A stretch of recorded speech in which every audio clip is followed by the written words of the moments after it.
All right, welcome in. Browns Film Breakdown, Week 14 defense study. Another week, John, where 6, 7, 8 plays sort of dictate a game where they're not bad. They just don't. I think they don't make enough plays this year. Those game deciding plays are not tilting in their favor. So Right. that's sort of where we're at. Forced for what? 4 punts in the first 5 possessions, and then the field goal to start. Yeah, it was Great. Good Quarter start, and a half to kick right? off. Yeah, then the second half, a missed kick, a missed fourth down, those two drives in the second half sort of define it. We're going to start with their touchdown efforts here and kind of talk through what happened on these. So this is a 7-3 game in the second quarter at this point. The Browns are, doing a pretty good job defensively, like you said. And then they gave up a longer drive here, and we'll revisit some of it, but this is the play that resulted in a touchdown. And I'm just curious, a couple things as we'll watch this from the tight. They, teams. The recipe for these teams down here, John, is somebody on the split it side, right? A little split block that is just creating a bunch of havoc for them, and it could be pre-snap, right? It could be moving at the snap, or it could be set and kind of moving right down the line after. But this has been an Achilles heel, and I was kind of curious from your perspective if they should consider maybe some more 5-down stuff, maybe more bear front stuff down here, because they just have really not had much success stopping tight zone stuff down near the low red zone here. Right. Well, just throw stuff against the wall and see what sticks. I mean, why not? We don't really see much bear, like true 3 down with 2 DNs, but I don't know enough about Schwartz as far as, earlier stops, like if that's something that he would pull out of the bag, but something different. Yeah. So as far as the play goes, it's a pretty easy touchdown when all is said and done right there. Just that little jump cut, run through the attempt on the legs, and we're in. So what we have to understand here is because we're on the goal line, we're basically in cover 0. We don't have a post safety. There's no post to close down right here. So the way we're fitting the run, we call these max fits, right? We have enough players where even if we get like design quarterback run game, like quarterback power, quarterback counter, bash concepts, whatever it might be, we can still fit every gap, including when the tailback adds himself in right here. So the issue here with this is going back to the start right there. We have that Y off, right? So we have some sort of alert for that. Like in my high school, we call that a fax alert. So as soon as that guy moves, 83 moves to slice across the formation, our player on that side, usually it's our safety, he's going to make a fax call. That's going to tell everyone that we have to fall back. By falling back, we're to the next gap down, right? To the next open gap in the direction he's moving. Now, the key component of this is we need our end here. I believe it's number 54. We're in the tilt here all the way outside, just inside of 88. We're going to spill this, right? We're going to attack this block. Again, 83 coming across. We're going to attack the block in such a way where we're using thick outside shoulder, inside arms 3, kick it outside to your help, right? So I think the issue, again, although without the play call, it's impossible to say for sure, but generally they do try to spill this, right? So our issue is the ball just doesn't get spilled. You look at our help, like as soon as that block happens, as soon as the contact happens, look where our help's at. We have number 12 out there. So if we're fitting this, we're using spill mechanics, we should be forcing 22 outside, right? Like using our body in a way where he's got to jump it out. Our help's out there, number 12. He's waiting for it. We have a crack on it, but then the corner should be stepping in, or the outside player, defender should be stepping in to replace that. If he does get cracked, ball should spill right to him. But again, this is boxed rather than spilled. We have no one to actually box it to here, right? And that's that. And what I will say is this, though, it's tough to spill from this wide 9, right? It can be tough at times just due to the distance. Like imagine 54 is lined up actually on the outside shoulder of 77, right? That's going to give him like a 2-3 yard head start into the backfield right there. So he can meet it more towards the center, the guard, right, rather than all the way outside here, which again just increases the size of the hole as well. As the tack on that side is going to go up to the linebacker and sort of press him down, right? So it's just a couple of different things. Yeah, good stuff. Just a missed Right. technique And the there. thing to keep in mind too, I should have mentioned, is also because this is zone read, like we have a read component. I don't know if he can actually pull it, but this is a read component right there. If 54 is going to spill down, he has to take the dive back, right? Which naturally block down, step down rules. My guy steps down, I shoot in, right? I'm stepping down with them. I'm coming down the line here. Just getting my eyes up, looking for the pull or whatever. That also makes 12 then the quarterback boot player, right? So it's really why it's tough to box this, because if 54 is going to play this in the way that, like, he's going to step down and take the dive portion, we need a QB boot portion, right? So again, it just works perfectly if we use our spill command, mechanics here, because 12 is already waiting outside because he has to play the QB boot. That's his responsibility in the option phase right here. So that's why he's out there and not in the hole, right? It's just the fit, the way the fit works as far as option responsibilities. Is Hicks late here? What's his role in your opinion? Who are we looking at? Hicks here, 58. Is he late Well, here's the thing, movement, or like is he? Well, because we're in zero, right? Essentially, because we're using our safety here. Yeah. 12 as well. You can do a couple of different things. Normally, so here's the thing. Normally, when you get into zero and you're bringing multiple guys off the line, you want to do it towards the tailback side because you're running read stunts. Like we have something called back-to-back, where you have the end screen down, you have an outside guy, then you have another guy in between them. So you have someone playing the dive, the inside shoulder of the quarterback, and the outside shoulder of the quarterback, or another called echo, which is similar, but essentially you're bringing them towards the read side because you have someone on both shoulders of the quarterback and you have someone screaming down the line to take the dive right there. So I don't, without a play call and knowing what they teach here, it's hard to say what he's supposed to do, Maybe perhaps even chase the Y across, honestly, since they're in man. Yeah. Add himself to the fit wherever he ends up. Yeah, that's what I was wondering, if he was supposed, that the look of the fit, like, Miles is in C and B and A were kind of filled too. So I was wondering if he was supposed to chase, but like you said, right, he's an extra player over there. And honestly, being man coverage and zero, if that's his man, then he probably needs to follow it across. Yeah. And just fit wherever he ends up at. Right on. Okay. You 37-30. Okay. So all we're right. going to So look this at is some an more RPO. Yeah. Yep. All right. So second down here at the 10-yard line. All right, so we get this, we get a throw. So this is triple option. We have a dive component, we have a boot component, we have a pitch component. Pitch is a throw here. So this is all about option responsibilities. So here's the thing. We're in some sort of too high red zone coverage here. I would guess this is probably red 2, like a modified Tampa 2, but for the red zone. So some of the rules are different here.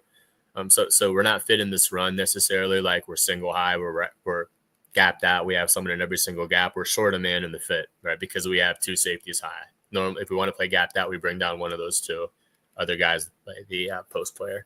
So again, this is happening to the 1, and we have a 9 technique all the way outside here, right? All the way outside the tight end even. So again, a lot of distance to cover here.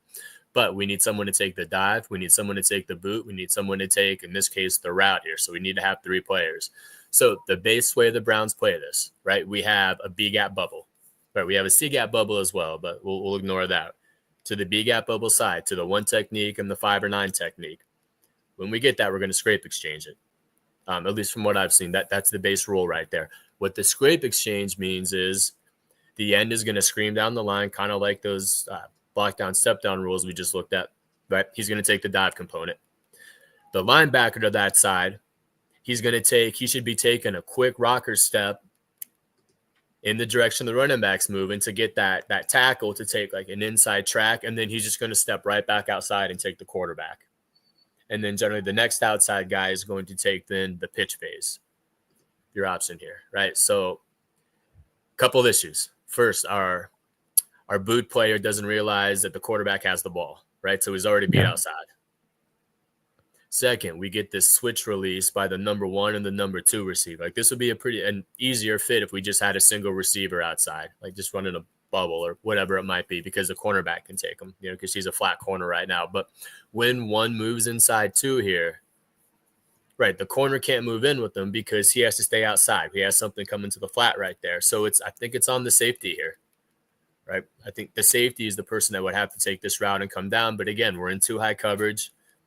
He's reading the quarterback. This is some type of zone or zone match, right? We're late with our boot players late getting in there, so the quarterback's able to escape outside. So he's probably thinking more, I need to make this tackle right here, right? Because the quarterback's broken or contained.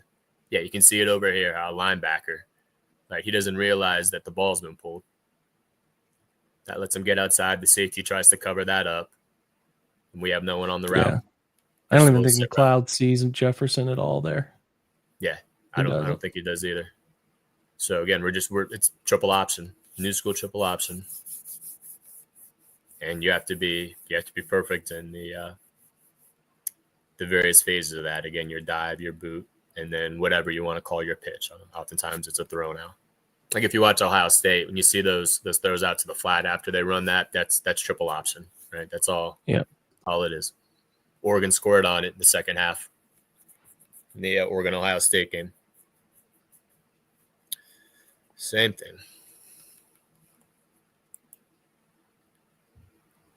All right. So this is the third touchdown. Yeah. Yep. Got it. Third touchdown. Sorry, I was lost thinking about what happened on this play. No worries. No worries. So this is a little flat jet motion, and we're just running. It looks like they're running some man free here. Yep. And we get beat back inside. Some cover one. We have a post safety. Yep. We have a low hole dropper. Although before we get into the play, I think it's sort of weird that you'll notice our low hole dropper.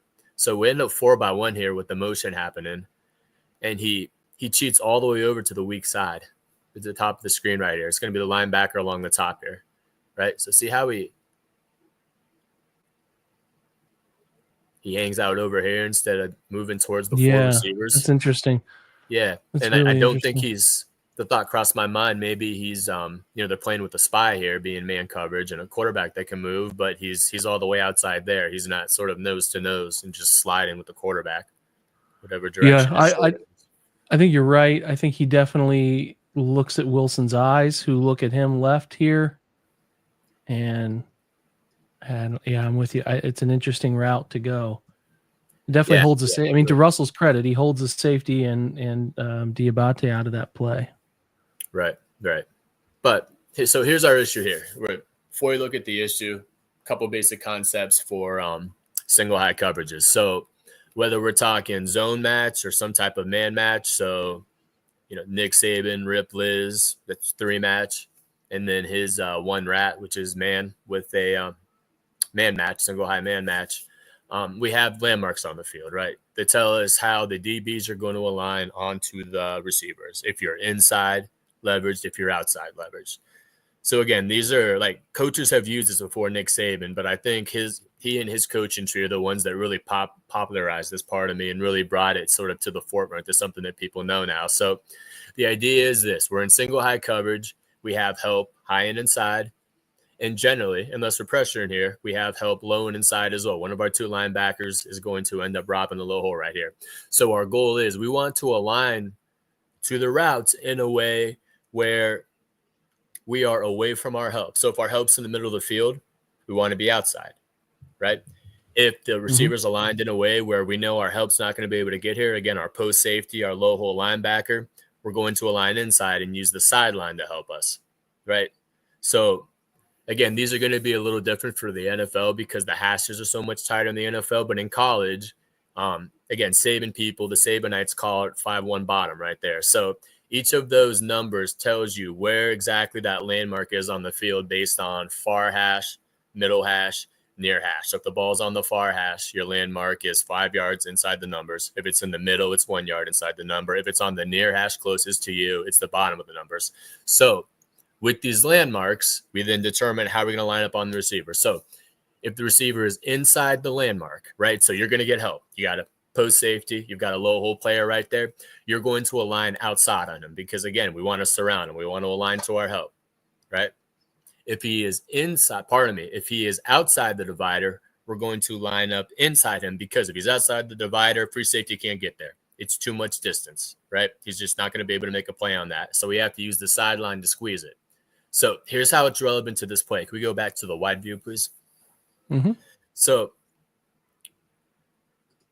our receiver is inside the divider. It's the tight end. He's in line, right? So we need to align with outside leverage. And the Browns do play leverage rules like this. I don't know what their specific landmarks are, but they will align to, where a receiver's at on the field as far as his width and the hashes and the ball and so on.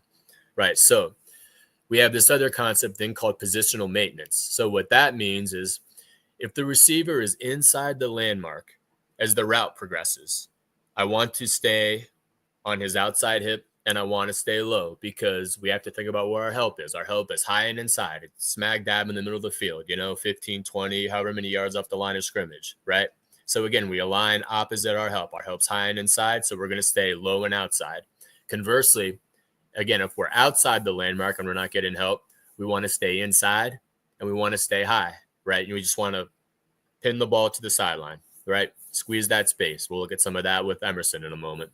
Right, so looking at our route, bringing it all together, we have landmarks that tell us how to align, and they're specific. They're, certain number of yards. We have our positional maintenance, in this case, inside the landmark, so we need to be on the low hip outside.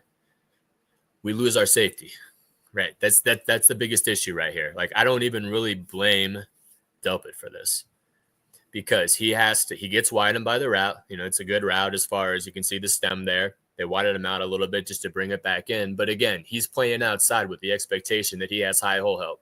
The problem with our safety is he starts to open and break to Wilson before getting any sort of break key, right? So our safeties, again, our post safeties, we're looking at the quarterback's front shoulder and hands. We melt or pedal weave in the direction the shoulder's pointing. But then our break indicator or our break key is that front hand coming off the ball or something similar. So you'll see here, we're going to start breaking. We're going to take a step towards right about here. Yep, see right there. Front hand still on the ball, though. Right? We should be melting that way. We shouldn't be breaking that way. And that's enough to create the space in the middle of the field here. So, again, Delpit's aligning in where he should be. Right? He's expecting high inside help, so he's holding the low outside hip. But our safety's gone. It's really. I also think it's a little bit of, the wrinkle of that motion forcing what Cleveland does. This is again talking about scheming teams up, is that him traveling from opposite to hash, whereas a player like Hickman is kind of more middle and could process that out as running down. It just does put him at a disadvantage. Like the whole point of what you're teaching the quarterback here, we process like, hey man, let's look left and see if we can get this, because we know that if we can get Freiermuth outside to win back inside, we hold the safety with our eyes. We have a chance to hit that. This is all, I can see that every bit of this discussed in the quarterback room this week. Every bit of it. Second and long, we know they like to play man. We know we can get this jet motion. We can get the safeties rotating. So when you come off the punch, Russ, we need your job is to hold down the two middle players. Hold them down. Like, just give them a helmet, and that's all it takes. Yeah. Right? Because if McLeod is coming off the snap in here, and maybe he can still kind of shuffle and then get back, right? But he can't from the hash. He can't from the hash. And that's, I think that's another issue as well. I don't know if, well, of course I can't say for sure because we're not in the defensive meeting rooms, but I'm not sure what his landmark is. Like, especially when we get to this 4x1, we have 4 strong now. So are we still hanging out over the ball, or are we shading a bit towards, the strength there? Because again, we're not even with the receiver in the position he was, the single receiver. Again, he's outside the landmark there. I'm sorry, he's inside. Check that. Good release. Right, but again, we're less likely to make a play on that, especially if we get any sort of outside release. Like, the safety's probably not going to get there as is. Whereas the 2 or 3 strong, that's where we can make our money, and that's where we can influence the play. Yep. It's just it's tough all around. I mean, again, Delpit, he's beat a little bit, but positional maintenance wise, he's about where he needs to be and where he wants to be here. It's a good release to get him to wide out a bit further and then bend it back inside. But he's expecting clearly help. Expecting. Sure, right on. Okay. Well, those are your 3 touchdowns that decided the game. Let's take a look at some fade routes that are causing Martin Emerson a headache. Right. So clearly that was a big part of the game plan. I counted 5, and I could have always missed something. So a lot of moon balls they like to throw. Yeah, timestamp us on those, and we'll talk through them. Let's start at 248. 248. All righty. So this one's going to be a scramble drill.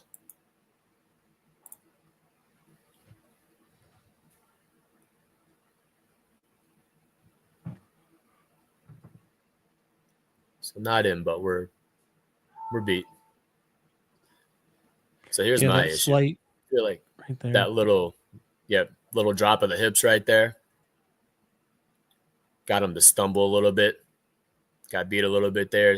Stumbled a little bit to catch up, and then it's like he almost stopped running, or he slowed down pretty significantly. He probably assumed the ball was out or the quarterback was across the line or something. You see, we start recovering, and then we stumble, and then looks like the helmet moves back almost, and then we let him go.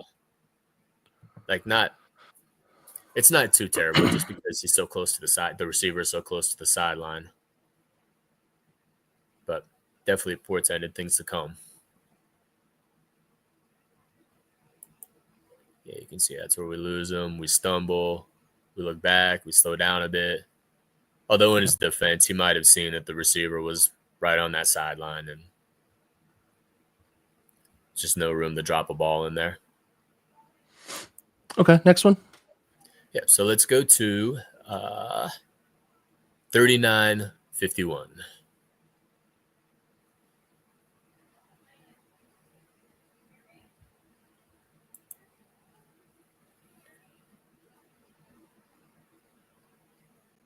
Yeah, let's go through that.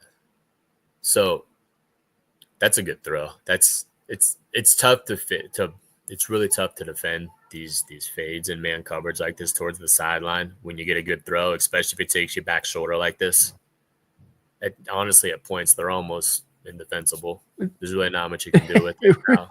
It really is. If this was easy to do, guys would do it all the time, obviously, but it's not. Right.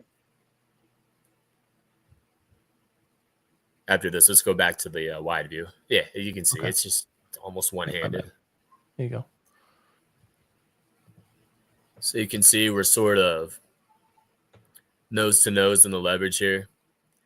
And because we're beat a bit off the snap, as the receiver bends outside, it's really what he has to do here. Ideally, is he wants to stick on the receiver's hip, right, high and inside, and we want to squeeze him to the sideline just to reduce the space in which we can drop that ball in. Like literally, we're hip to hip, and we're pushing him. We're physically moving him that way as we run with him there. So when that doesn't happen, that gives you the room right here. You see that 5 or so yards where you can drop a ball in. So again, this one it's not terrible, especially because of the throw. It's at times in man coverage. This is, again, it's almost indefensible, but we'd like it to be in a position where we can squeeze the receiver on his inside hip. That's really the thing to take away from this. And this is what happens when you aren't able to squeeze his hip, push him to the sideline. As just an opinion piece right here, this is a spot where I wish that maybe we would get some more variety in our coverages. As far as, during the first half of the season, particularly, we talked about, we spent several of these talking about some of the man match coverages that the team was playing.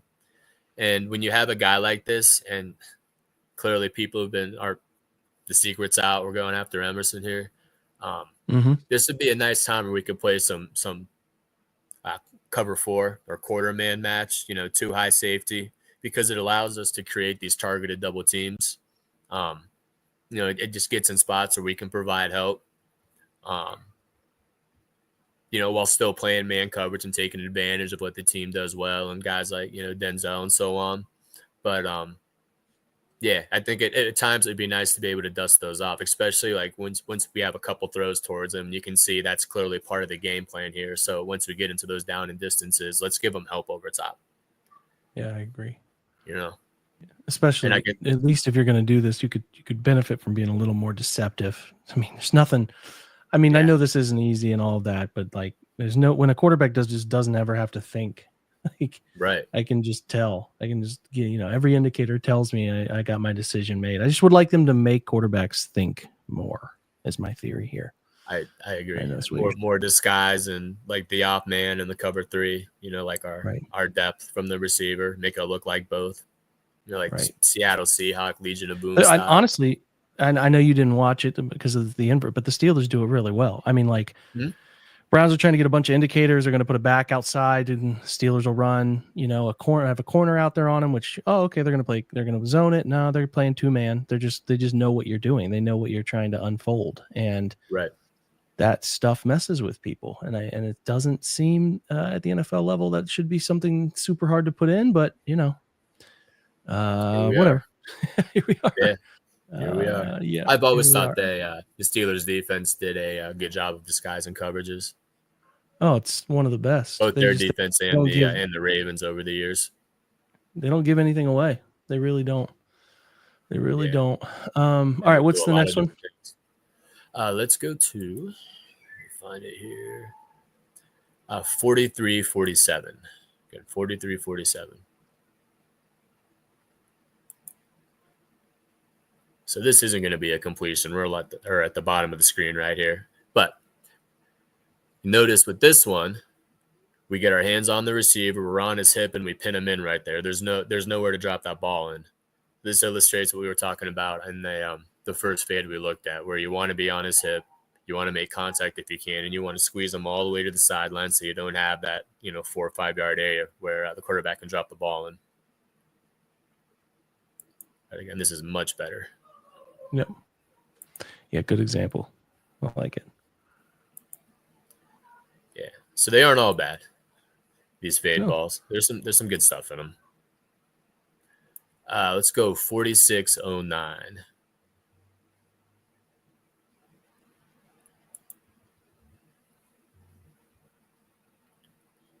so this will be 0. Straight cover 0.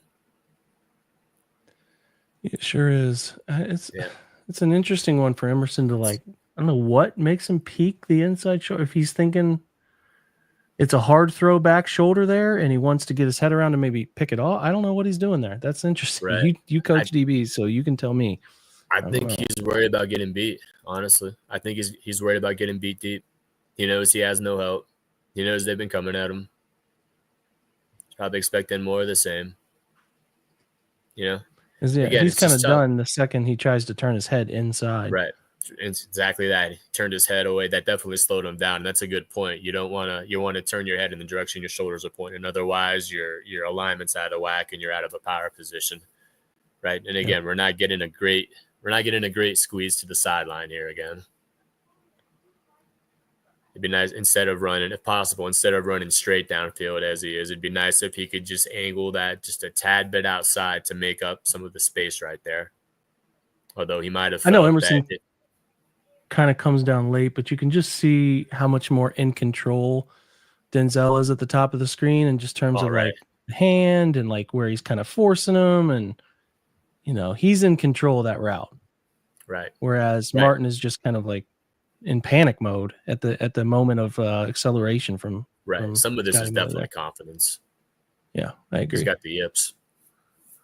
Sure does, man. It's like Emmanuel Classe in the playoffs right now. He can't seem to get you feel like it's ironic because I've said this now for a couple weeks, but it's like you are in a similar feeling there where you're on an island and there's no one there to help you, kind of like being on a pitcher's mound, right? And you just can't feel like you can't get a ball to get hit at somebody. Every ball is in the middle of the infield, right? That's what he feels like right now. Yeah. It'd be nice if he could figure this out because he would make life a lot easier next season. You're right. That's a position you don't need to worry about addressing. Still chief too. Right, man. Yeah. I mean, the first 2 years were so good that this year is like, doesn't write the story, but the data is not, it's not kind. It's not kind at all. Did you have any more to push through? No. I just went through the touchdowns and the fade balls. Yeah, those really decided it. So we'll stop there. I mean, you want to go through a couple of the big runs, we can do that.